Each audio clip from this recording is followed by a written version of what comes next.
$5. Yeah, on $5 per person. Yeah. Now, how many people come in here? We do right now between 250 and 350 families. Oh, okay, wow. A week. Wow. A week. That's crazy. And the minimal amount of families is probably 5 per family. Uh-huh. So it's awesome. That is so many people. That's awesome. But we can actually facilitate even more than that.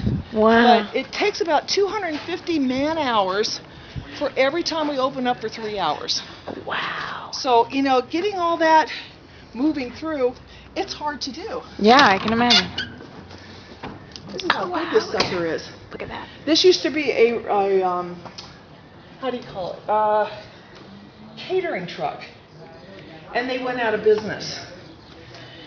And when they found out who we were doing this for, hi, how are you? How are you? Good.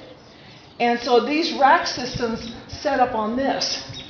And what we do tomorrow is basically all those yellow baskets. I don't know if you saw the yellow baskets. Yeah. Mm-hmm. Each one of those will get filled for one family in a hotel room.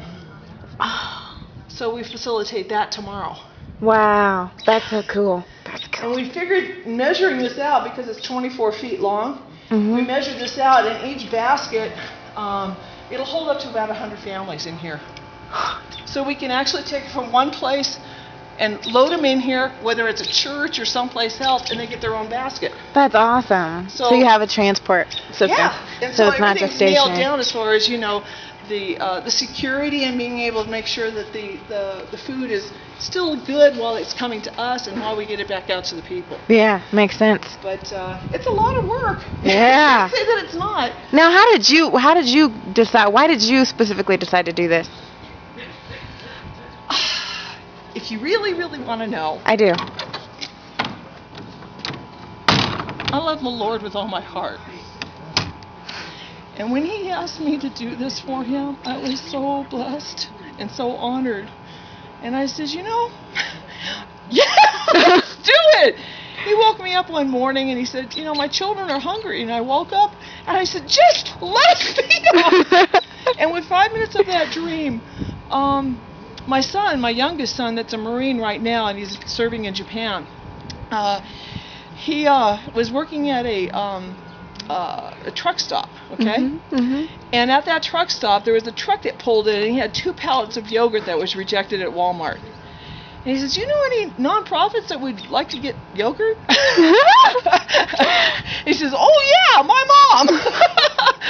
So within 5 minutes of that dream, I had the first big load, and I felt like if God's called you to do it, He's going to equip you with it. But you got to be a good steward of it.